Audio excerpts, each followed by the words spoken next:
Hey everyone, this episode is brought to you by our sponsor BetterHelp, an online counseling company with the mission to make professional counseling accessible, affordable, and convenient. I hope you enjoy.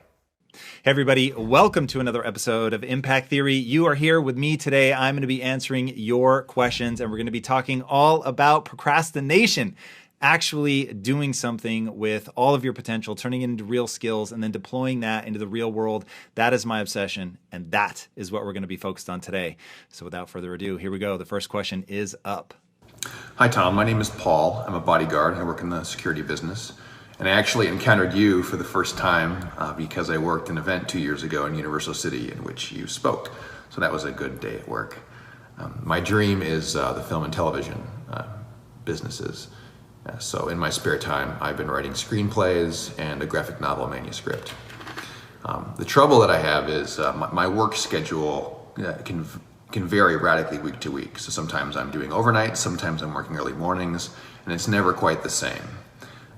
It can be a challenge to get enough sleep, to exercise, maintain my health, and maintain my relationship with my wife. And that constant circadian rhythm disruption is expensive. So my questions are, what strategies would you suggest to maximize my hustle time? And what should I tell myself when I have pages to do, but all I want is to take a nap? Thanks, Tom. All right. So you are in a world that I think everybody can relate to in terms of there's often a competing goal in terms of what you want in the short term versus what you want in the long term. And one of the coolest quotes I've ever heard in my life is, don't sell out what you want most for what you want right now. And I think that is a quote to live by right there. So that's the big one, is really making sure that you are focused and excited about what it is that you want long term. And even just having a phrase that you can say to yourself about what it is that you want most, I think would be hugely beneficial. So often people don't have that level of clarity. So when we're talking about procrastination, just the raw desire to actually see something through to the end is going to be critically important. Now, the rest of what we're talking about is very mechanistic, but I want to go through it. So first of all, anything that's disrupting the rhythm of your day is going to be wildly problematic. I will answer the question assuming that there's just absolutely nothing you can do about that, but I want to sneak in a quick little answer for anybody else that finds themselves in a similar situation. If there's any way for you to get out of the situation where you are constantly having the rhythm of your day disrupted, I highly encourage it. So we're about to go through how you can regiment the chaos, but first and foremost would be to not find yourself in the chaos to begin with. And that really does matter in terms of when I think about my own life and trying to be as deadly efficient with every single moment that I have. Eliminating disruptions is a big one. Okay, now assuming that you can't eliminate the disruptions, then you're going to need to start building some rules into your life so that any moment where you have, let's say, that rule might be, if I have any consecutive 3 minutes where I know 3 minutes are available, then I'm going to immediately do X. Now that X might be journaling. So you keep something like Evernote on your phone and you have a topic preordained, something you already know that you're going to do. And whenever you have a gap, because look, some gaps just aren't going to be worth it. So if I had a 90-second gap, I may not fuss with it. It's going to take 20 seconds just to get your phone out and get the app open and have it refresh and all of that. But if you're really hardcore and you say anytime where I have a 3-minute stretch, then I'm going to make sure that I immediately begin doing something that's productive. A big part of making limited windows like that productive is the following. So first and foremost is having an important things list. And by having that important things list, you're going to be able to immediately slide into knowing exactly what you should be doing so that you don't spend the 3 minutes just trying to figure out what it is that you're going to do. So you're going to have that important things list. You're going to know exactly what you should be doing. You're going to build in some minimum amount of time where you say, anytime where I have this amount of time or more, I'm immediately going to dive into one of the things on my important things list. Now, important things list shouldn't all be just these gargantuan things that require hours and hours of time.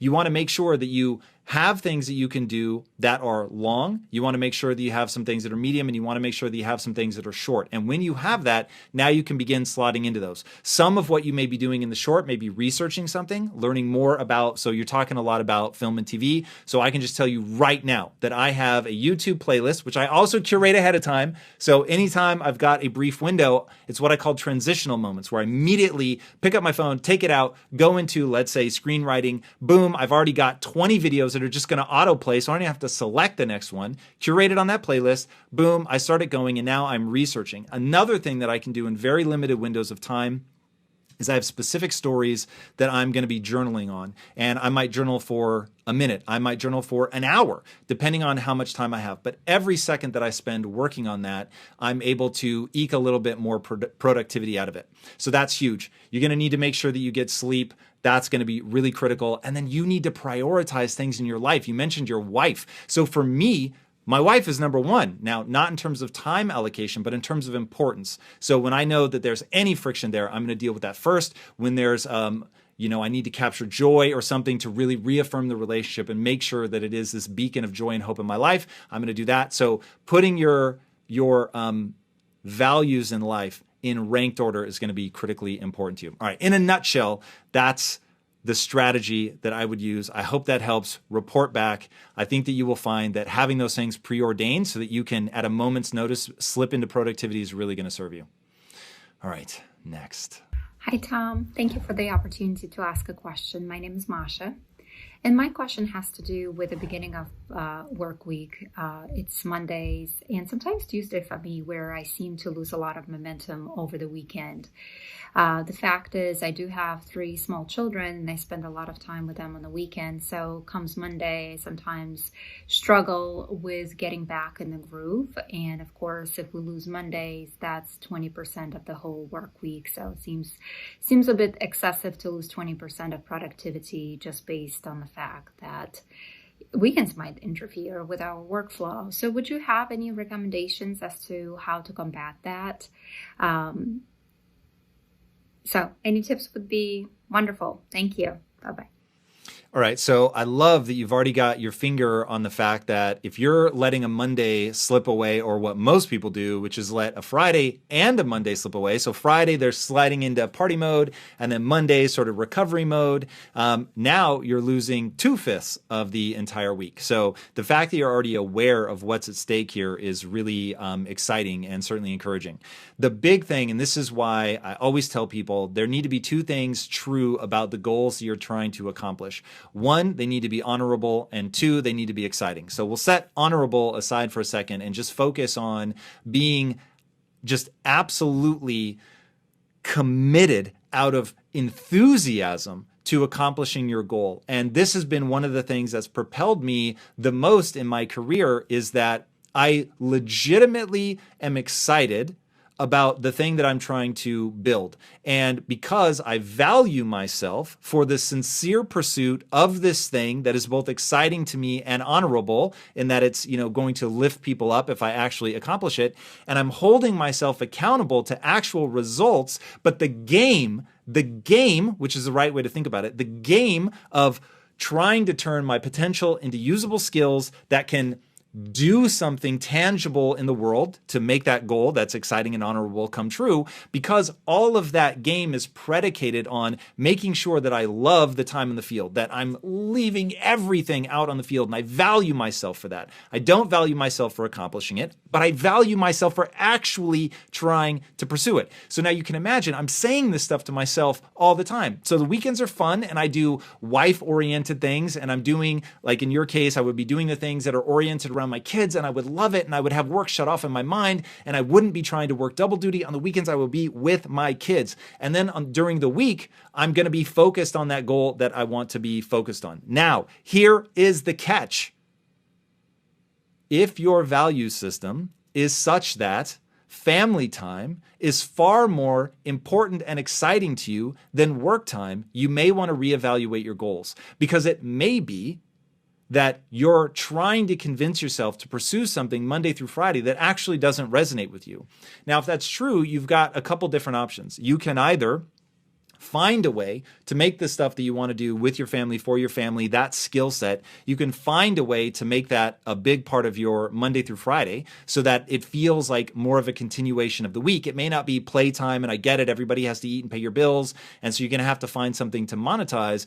But there are often things, what I call universe of. So if family time, quality time with your kids, that's a skill set that you want to be extraordinary at. What's a way where you could be in the universe of that skill set, those things during the week, so that you saw a direct correlation between what you do during the week and then that thing that really matters to you, which is your family time on the weekend. So it could be pursuing a degree in psychology. It could be working at a daycare. It could be teaching. I don't know in what way that to you is sort of the deep passion, but that's another way to approach this. There's no right or wrong goal. There is only a goal that is both exciting and honorable and gets you amped on Monday so that the way you're pursuing it through the week is exciting to you and you don't feel like you're living for the weekend. And that's where people are often falling apart, is their Monday through Friday is a should thing. It's I should want this. I should pursue this, instead of being a continuation of just the things in life that they love. And the way that I've tried to structure my life is such that on the weekend, other than spending time with my wife, the most exciting thing that I can think of to do are the fun parts of my Monday through Friday. That's how much I enjoy what I'm pursuing and what I'm trying to build. Is that, sure, there's overhead. Look, I will say that my work life is comprised of 60% overhead, meaning things I don't want to do, and 40% things I do want to do. But that 40% is so much fun, and the 60% serves that 40% so well that on the weekend I can pull from that 40% and just be energized and feel wildly enthusiastic. That is the best way that I could spend my totally free time. And that is a sign that you've got things aligned. So that would be my encouragement. If you find yourself having a hard time revving back up, it tells me that you figured something out on the weekends that you haven't yet figured out during the week. Find a way to align them. All right, next up. Hey Tom, it's Kevin. I'm from San Jose, California, and I'm currently a student, or a senior in high school to be more specific. And my question for you is, how do I turn something that I want to do, or that I'm aspiring to do, into something that I don't really have a choice to do, or something that I need to do? And I'm wondering how I'd be able to turn, for example, if I wanted to wake up early in the morning, it's a lot easier for me to do that if I know I have class in the morning or whatever. And if I don't really have a choice to do it in my mind, it's a million times easier to do that thing, versus if I have a choice, or if it's, I should do it, but I don't need to. It's a lot easier for me not to do it. So my question is, how do I turn that want into a need? Thanks, man, and hopefully this can make it into the video. Thanks. All right, so you made it into the video. Here we go. Turning a want into a crushing need is one of the most useful processes that you can master.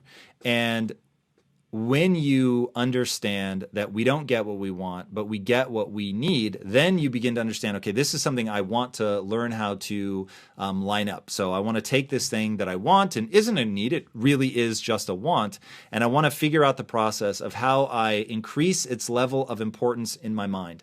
So one of the most important things to understand about the human brain is that the brain, the conscious mind, will work backwards to justify what it's done. So the human brain is absolutely fascinating, and it has a mechanism. So I talk about this thing called the physics of being human. Like, what does the brain just do in and of itself? And one of the things that the brain does in and of itself, always and forever, is it will justify what happens. There's this amazing thing, a study that was done on people that have short-term memory loss so that they cannot form new memories. They have brain damage that makes it impossible for them to form new memories. So a doctor will go in, they will have a pin on their hand, they will shake hands with the person, it pokes them, person jerks their hand back. Now remember, they cannot form new memories. So that doctor jabs them and they're in pain, they pull their hand away. The doctor comes back 5 minutes later, the person does not remember meeting them at all, but they still won't shake their hand. Now when you ask them, oh, why won't you shake my hand? They will make shit up. And they'll be like, well, I've just always had this problem with shaking people's hands that are wearing white lab coats, which is total bullshit. 5 minutes ago, they were more than happy to shake that person's hand. So that is the conscious mind needing to make sense of what's going on in the subconscious mind, because the way that memories are stored are very different. So you have the implicit and the explicit memory. So you've got something that's happening consciously and subconsciously. So the short-term memory is not turned into long-term memory. And so they don't remember why they're doing this thing, but the part of the memory that's working based around the pain and knowing what causes pain stimulus realizes that this person generates pain, but the subconscious speaks in emotion. It doesn't speak in language. And so the rational, logical mind tries to then make sense of what is going on. So we're going to hijack that to work for us here in this example where we want to get hyped up about something, but we want it to be real. So we know that the mind is doing this. And yes, we're totally hacking the mind. Yes, we're playing a bit of a game with ourselves, but it ends up having this incredible impact. So what I do is I embody the passion that I want to feel.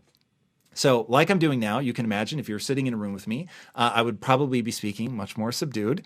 But because I understand that the passion that I'm feeling is infectious to other people, that if I can embody it, then I can get other people to feel it as well. Now, the crazy thing is it works in a loop. And I actually begin to feel that the response that I'm having is the right amplitude. So even if I'm merely consciously turning the dial of excitement up or whatever about the goal that we have, because I know that I want to spring out of bed in the morning, I'm going to dial that up and say, this thing that I'm working towards, it isn't a want. This is a need. I've got to have this. And this is why I have to have it. And I'm going to create some logic that really means something to me. And I'll give you an example. At Quest, to show up every day and to fight that hard, to learn manufacturing, to spend my time repairing equipment, it was fucking crazy. And there were times it was so frustrating. And I knew for me to do something I didn't want to do, that I was going to have to leverage that notion. So I said going into it, how do I attach to building a nutrition company to something that I care intrinsically about, deeply about?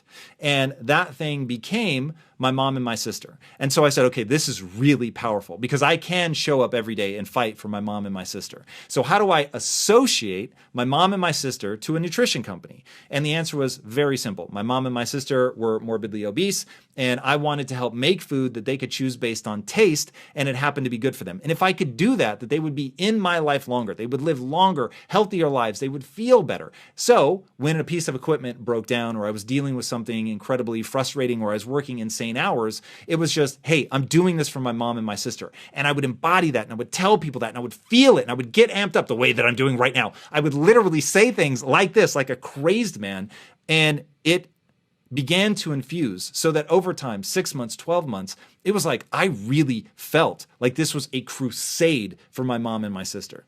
And that is so powerful, the ability to take something that you care deeply about, marry it to a goal that you care about, so that you have this emotional resonance with that thing, is very, very powerful. So that's the brain hack that you're going to use to get yourself super excited.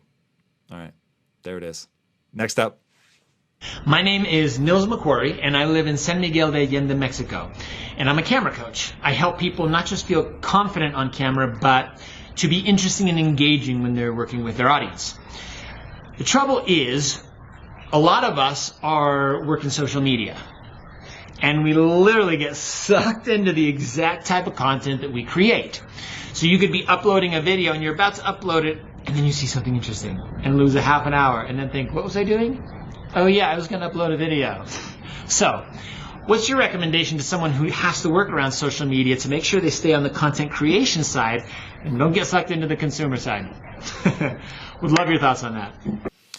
All right, here we go. There's two things that are going to help you out. Number one, rules. I don't think people understand the power of rules, where you have rules in your life and you abide by those rules. So if you know that consuming content is going to be a problem for you, then we're going to want to make sure that we limit that we say that we have a rule around the amount of consumption that we do, and or that we say, I don't consume content between these hours, and I allow myself to consume content during these hours. So maybe you allow yourself to consume content only the last hour before you go to bed, or if that spikes your anxiety, some other period in the day. But you confine it to a very limited period.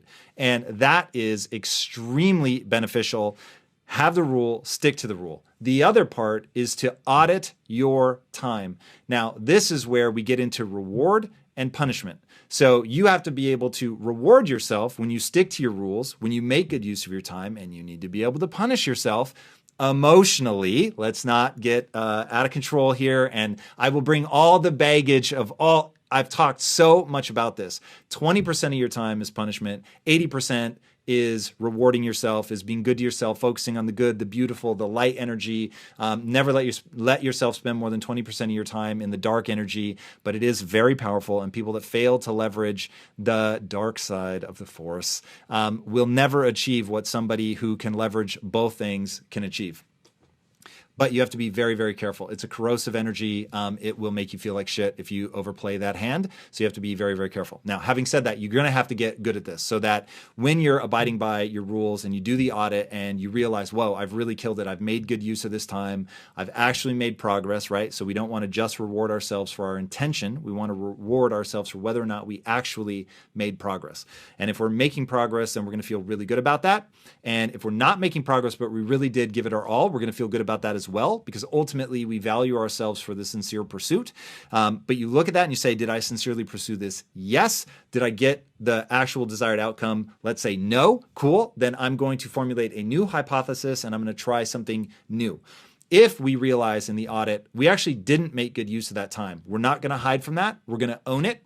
And we're going to make adjustments just the way that we would if we realize that we didn't get the outcome that we wanted. We're going to make adjustments. So one of the most important rules that I've ever had in my life is getting out of bed in 10 minutes or less. And the way that I would celebrate myself, very simple stuff. If I got out of bed in 10 minutes or less, I was like, man, you said you were going to do it and you did it. That's exactly how I would talk to myself. And I would just really feel good about that. And I would encourage that in myself, like, hey, man, you said you were going to do it. Here we go. Get some momentum. Go do your thing. I would start doing it. It was something that was, goal pursuit is honorable and exciting. So now I'm doing something I'm excited about. I'm doing something I really believe in. And I am doing it precisely because I got out of bed when I said I was going to get out of bed. And then if I audit that and I didn't, let's say that I got out of bed in 10 minutes and 30 seconds. And I would go to my wife and I'd say, look, I need to confess. I didn't get out of bed in 10 minutes or less. I got out in the 11th minute, or I got out in 12 minutes, whatever the case may be. I remember there were times where, like, right before I was about to get out of bed, I would just get lost in a train of thought and I would end up laying in bed for far too long. And I would tell her, hey, I ended up laying in bed for, 6 or 7 extra minutes. Now that may seem ridiculous, but I used to lay in bed for 4 and 5 hours a day. So that was an absolute game changer for me. So rules and audit, reward and punish. You do that and you will be well on your way. Next up. Hey Tom, this is Ali from Morgan Hill, California. I'm really struggling to commit any time to reading. I started the year with a goal to read at least 12 books, and so far I only achieved 4. I fully believe that knowledge is power, and I need to read and educate myself to achieve my goals. But despite that, I keep procrastinating my reading time. If you have any advice, I would really appreciate it. Thank you. All right, man. We are now into my absolute obsession, which is skills have utility. The only reason to read those books is because on the other side of that is usable skill set. There's something that you want to build. There's something that you want to create. There's something you want to be able to do. There's people you want to be able to outperform. There's something that you want to accomplish that requires you to read those books. Now, once you have that, and once you've embodied that enthusiasm and taken that want from a want to a need, now all of a sudden it's like, you couldn't stop me from reading that book, because I know by reading that book and really using what's in it, I'm going to be able to do something I couldn't do before reading that book. Skills have utility. Okay, so the idea is just to get obsessed with what it is that you want to create. And then it's, are you reading the books that give you the ability to go and create that? It's what I call the only belief that matters. Once you believe that time and energy put into gaining a skill set actually brings you improved skill set, then of course you're going to pour yourself into doing that. So one of two things is true for you. Reading may trigger your insecurities and you feel like, I'm so fucking dumb. I'm reading this book. I have to read the same page over and over and over. What is wrong with me? I'm never going to get through this. And so you get this negative loop going in your head. So every time you pick up a book, it's you having to stare nakedly at your inadequacies. You're having to deal with that negative fucking voice in your head that's telling you that you're not good enough. And so reading is some flashback to all of these insecurities that you almost certainly developed in childhood. And so it's like, oh God, I don't want to face that. Or there's not actually anything that you're really that excited about and you're kind of picking books at random and it's like people told you that you should read it and they said it's kind of cool. And so you're reading the book because you think that you should and you have this goal. All of those things are going to send you into a death spiral. So one, focus on the only belief that matters. To believe to the core of your being that the average human being is designed to learn and grow. Okay? Then it's, what do we point that learning and growing at? Because we know we're going to be able to do it. Maybe some people do it more easily than you. What the fuck does that matter? Absolutely nothing, because most people won't apply themselves. And then if you think of yourself as valuable, not for being smart, being good, being worthy, reading fast, getting better than other people, and instead you think of it as, I want to sincerely pursue something that matters to me. And I'm going to reward myself for spending time reading that book. And it's okay if I'm not a fast reader. It's okay if I learn more slowly than other people. On a long enough timeline, I really can learn this stuff. I really can get better, and I really can influence the real world. And I want to influence the real world because of this goal that I'm trying to achieve. And this goal really matters to me. It's exciting, it's honorable, and I'm going to give it my everything. If you do that, then you will find yourself wanting those books, coveting it, and people won't be able to tear you away. So there it is. All right. Who's up next? Hello, my name is Peta Saror. I am from California, from the city of Altadena. And my question to you, Tom, in regards to procrastination is, I have been unemployed for close to a year. It'll be a year in February. And I thought I would actually get up on my feet within the few months and start working on my YouTube channel. I just got certified to be a personal trainer, so I thought it would just happen right away. It hasn't, and maybe I'm not trying hard enough, and I feel like I can do more, or I can try to do virtual workouts or just, upload content. However, I'm finding myself daily stuck in bed and not being able to get up early, getting out at 12, feeling sorry for myself. It's been really, really tough. I don't know how to beat this procrastination that it has me feeling stagnant, paralyzed. I don't know what my next move will be. So if I can please get your help in what I should do next or how to take action. I really need your help and I really appreciate it. Thank you so much. All right. Few things kill productivity and inspire procrastination more aggressively than issues of insecurity, a lack of self-worth. And this goes back to what we were talking about in terms of the only belief that matters. A huge breakthrough for me was realizing that I was not special. I was not smarter than most people. I wasn't more worthy. I was average. I was hopelessly average. Now, that may sound negative, but what it did was it let me off the hook. And once I no longer needed to protect this notion of I am who I am, I was born a certain way, and all of my value in life is around walling that off and making sure that the way that I was born makes me proud of who I am and makes me successful in the real world. And when I let go of that and realized, oh, wait, I'm playing the wrong game. The game I should be playing is how good can I get? So instead of being something, it's about becoming something. And by needing to believe that I could be something better than other people or I could become something faster than other people, that was also a dangerous game. I just needed to know I'm the average human. Now, that doesn't mean that I don't want to beat people. I don't want to be better than it. And I know that's very controversial for people. And that is a discussion for another day. I will fucking put chips on the fact that if you're not prepared to compete, you've got a whole nother problem. But we'll set that aside for now, since I know I just raised some people's hackles. And I will say that for now, what you want to focus on is you're hopelessly average. Amazing. And now it's about recognizing that the average human being is designed to learn and grow and to get better. And so now it's a question of how do we put enough time and energy into something to actually get better at that thing? And that really is the key that we want to focus on. So shifting away from being something, stepping into the idea of becoming something, building all of your sense of self-worth and pride around doing hard things rather than accomplishing something grand, like you're showing up every day, you're leaving it all out on the field, you were doing hard things, you were working towards something, and playing the long game. And that's the key here. So you said that when you started, you thought this was all just going to happen much more quickly, and you're getting demoralized. And I'm sure that the longer this goes, the more sort of in this death spiral you are, and the more likely you are to not actually go and do that thing.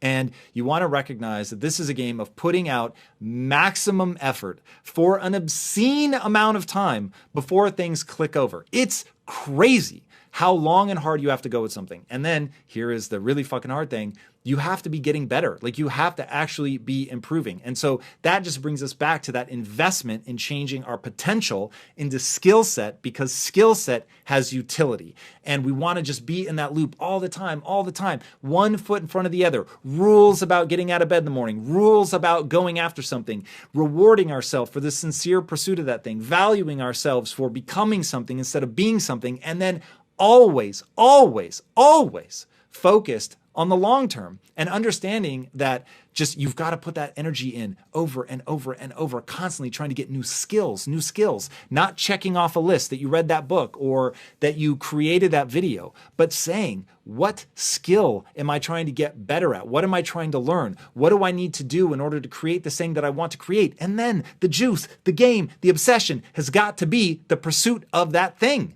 The pursuit of that thing, so that you're hype on yourself for showing up every day and saying, I'm going to be the world's greatest online trainer. Plain and simple. For me, that's so fucking exciting. Like, because remember, I don't value myself for being the greatest trainer of all time. I value myself for trying with everything that I have sincerely to become that person. And as long as I'm having fun doing that, which by the way, I highly encourage, you should love your fucking life, then as long as I'm having fun doing that, then I get what I get. But at least I'm doing what I think is the very purpose of life, which is to transform potential into usable skill. So let yourself off the hook. Don't worry about whether this is hard or it's taking a very long time. Just invest in yourself every day, unabashedly, going after it, finding joy in the process of turning potential into skills. All right, and next. Hi, Tom. My name is John LaGrange. I'm 32. I'm from Alberta, Canada. I am a power engineer, and currently I am working on creating an online business. Procrastination for me is indecision. Trying to figure out what's most important and act on that. Lately, I've been working on writing my goals down, and even then, I feel like every time I have a very good idea, what I believe to be a very good idea, something that I feel like I'd be passionate about, I write that down, I work on it, I'm very active in it, and then all of a sudden I get another great idea, and I divert my energy towards that, and I procrastinate on the next thing. And it has caused me many delays and indecision. It's a challenge, and that's what I'm focusing on. So for me, procrastination is indecision, constantly waffling back and forth on what I feel is the right thing to work on. And if I could figure out how to work on that and how to narrow it down and direct all my energy at one topic that I feel is most valuable and most critical, I think that's where I'll find my success. Hopefully you can help.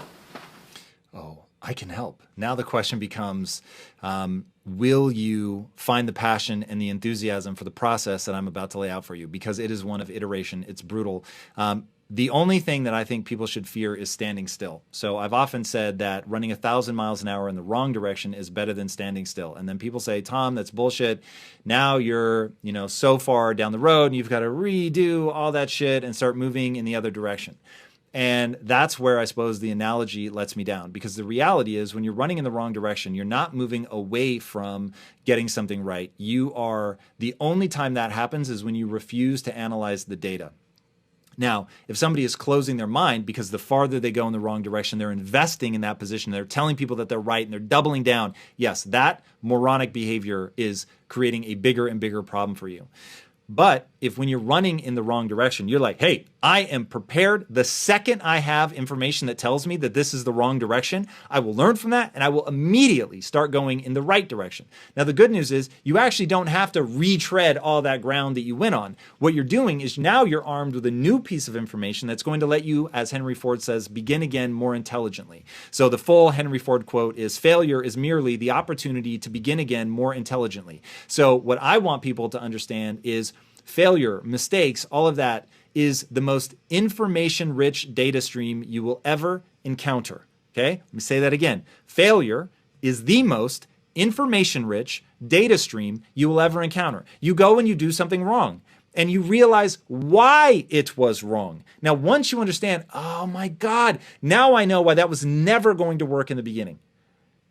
Now I can get going the way that I need to go. And by the way, that new way that you're going to go is almost certainly also going to be a mistake. And you're going to learn, oh shit, okay, here's another piece of the puzzle. And now you're going in the righter direction, the more accurate direction, the more useful direction. And you're going to get another piece of information. Okay. So you want to start thinking of mistakes and failure the way that artificial intelligence thinks of it. It's called a sample. So this wrong direction is merely a sample. You tried something, it's going to give you a piece of data. That piece of data is going to inform your next move, which is going to give you a piece of data, which is going to inform your next move. So instead of thinking about these as right or wrong mistakes, just fucking decide.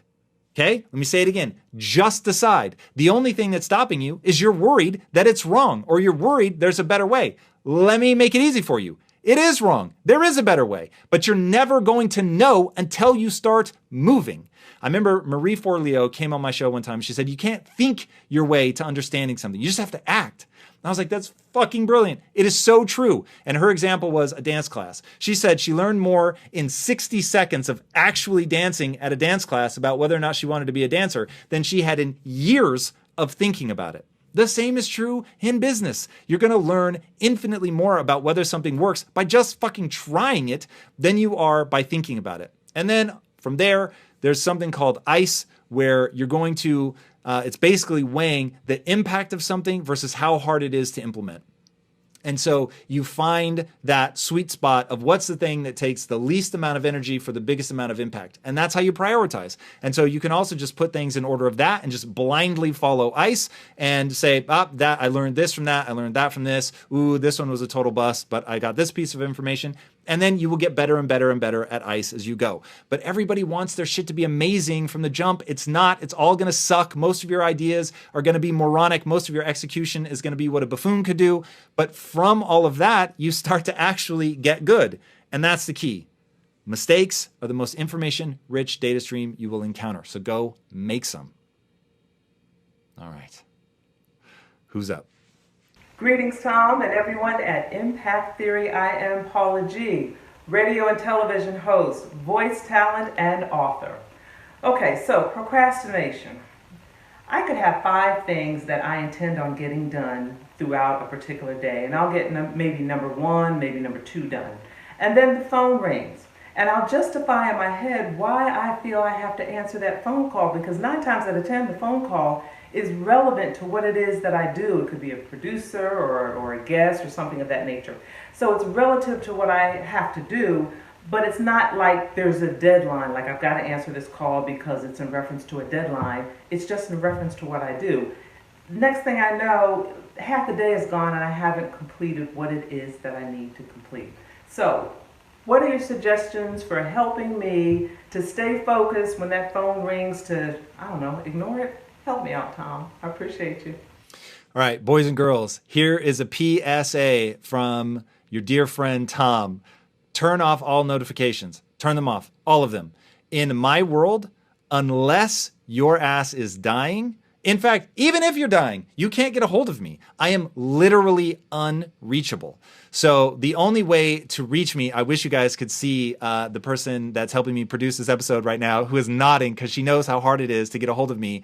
That is the God's honest truth. And I do that because I determine what my priorities are, because I know what my goal is. I'm in that mistake-laden, information-rich data stream. I know what I need to be doing. I need to try something, learn from it, reformulate my hypothesis, try again. I need to be in that stream of action, man, not talking, not pontificating. I need to have a goal. I need to know what the important things are that are going to lead me to that goal. And then I need to be doing every day. So many people let other people control their fucking priorities. That's madness to me. It is fucking crazy. I cannot believe that people check email before they do something. Do you know how many emails that I've responded to in the last, let's make it crazy, in the last month? Okay, think about it. How many emails has Tom, we have a staff of like 21 people. How many emails have I responded to? 5, maybe, in the last month? 10, if it's just like crazy and I'm forgetting something? That's in the last month. Now, do I miss out on opportunities because I don't check email? Absolutely. But on balance, am I way better off controlling my day, controlling what I put my time and energy into? The way I say it to people is, I want you to really ask yourself the question. When you check an email, or in this case, you answer a call, what are the odds that the person on the other end of that phone knows exactly what you should be doing at that moment to reach your goals, and they happen to call at exactly the right moment? The answer is 0. There is a 0% chance that that person knows exactly what you need to be doing and is calling at exactly the right moment. So I don't know if it's FOMO or if it's just the desire to not have to struggle with what people are struggling with that makes them respond to notifications, but fuck notifications. I have them all shut off on my phone. I could be staring at my phone. I wouldn't know if somebody's called me. I have to click into the phone app to see if somebody called. I have to click into my text app to see if somebody's trying to reach me. Like, I just don't fuck with notifications. That shit is crazy. I don't let other people control my time. I don't let them control my focus. Set aside some period at the end of the day or something where you go through and look at email. I get it. People are going to look at email, but Jesus, you should work. I'm going to say, if you haven't clocked 6 hours doing your thing, controlling your own agenda before you start letting other people influence your agenda, there's a real problem. And I get it. I'm even talking to the people out there like my sister, who I love more than you can imagine. But oh dear God, the amount of meetings that she has, I'm like, this is crazy. You can't do this. You cannot do this. This is nuts. So boys and girls, no notifications. You got to get some structure on your day. It's madness. You should know better than anybody what you need to do to reach your goals. And that's that. I don't want to get off this horse. Like, I want to keep going. I could really get crazy, but I'll stop there. All right. That was it. That's our last question. All right. Boys and girls, there it is. Stop procrastinating. There is shit that you want to accomplish in this world. There are goals out there that, trust me, if you spend the time leaning into them, they will matter to you. They will matter a lot. It is only a two-part criteria for determining your goal. 1, does it excite you? 2, is it honorable? Does it serve you and other people? If it serves other people as well as yourself and you are fucking amped about it, all the other stuff is going to start falling into place. The putting rules in place, springing out of bed in the morning, really going after the acquisition of skills, facing your inadequacies head on, turning off all your notifications, not letting other people control your time, knowing what the most important thing is you could be working on in this moment because you have failed so many times before without a loss of self, without a loss of enthusiasm. You know what the thing is that you should be trying to see if it works next. And when you get that magical formula put in place and you wake up every day attacking your goals because you want to be the greatest of all time, the amount that you can achieve with your life is extraordinary, even if you never become one of the greats, because it doesn't matter. What matters is the sincere pursuit. but you're not sincerely pursuing something, if you're laying in bed, if you're talking on the phone, if you're answering an email, you're not sincerely pursuing your goals. That is the greatest joy that I could offer to anybody, is to really believe in what you're pursuing and then to leave it all out on the field. The physics of being human, trust me, there is a deep-seated program running in your brain that wants you to do hard shit in the service of something that you believe in. And when you start doing that, baby, life gets fucking awesome. All right, everybody, thank you for joining me. Thank you for the questions. It's so huge, and I know that people put vulnerability into those bad boys, and I'm eternally grateful, as is hopefully everybody else watching. Guys, until next time, be legendary. Take care. Hey, everybody, it's time to talk about all of our favorite subjects, mental health. Is there something holding you back or preventing you from achieving your goals or even just interfering with your happiness? Do any of you suffer from depression or anxiety? As a lot of you guys know, I've suffered from anxiety for years, and trying to tackle something like that on your own is not always the optimal strategy. But a lot of people are super nervous to try out therapy, or they don't really know where to start, or they're just plain embarrassed. But now there's a service called BetterHelp that makes therapy more accessible and affordable. BetterHelp is professional counseling done securely online using your computer, tablet, or mobile phone through video calls, phone calls, or text messaging with licensed therapists who are certified by their state's board to provide therapy and counseling. It is not self-help, and it's not a crisis line. It's an online service available worldwide, and it has a massive network of counselors who have a broad and diverse range of specialties. So you can get a counselor with the sort of expertise that might not even be available in your local area. BetterHelp assesses your needs and matches you with a licensed professional therapist within 24 hours. You can log into your account anytime to message your counselor, and BetterHelp also has groupinar sessions every week where members can learn in groups directly from licensed counselors on multiple topics like relationships and ways to overcome anxiety. Especially if the thought of seeking help makes you nervous or embarrassed, be sure to check out the over 60,000 positive reviews posted on the BetterHelp site, and that's BetterHelp, H-E-L-P. BetterHelp is committed to making it easy for you to access the therapeutic help you need, even if you have never gone to counseling before. It's free to switch therapists, it's more affordable than local therapy, and they even have financial aid available if you need it. BetterHelp wants you to start living a happier life today. Visit betterhelp.com/impact, and again, that's spelled better, H-E-L-P, and join over 500,000 people taking charge of their mental health with the help of an experienced professional. BetterHelp costs just $65 per week, and financial aid is available for those who qualify during the sign-up process. As an Impact Theory viewer, you can get 10% off your first month. So visit betterhelp.com/impact and get the help you need today. All right, guys, if you need this one, please give it a shot. Take care and be legendary. We're going to be talking all about one of my favorite topics in this world, how to overcome any obstacle. No matter what it is you're trying to do in your life, I promise you the ability to stay in a solution-oriented mindset and to go over, under, through, around, whatever the case may be, any obstacle, that is going to be the key to winning.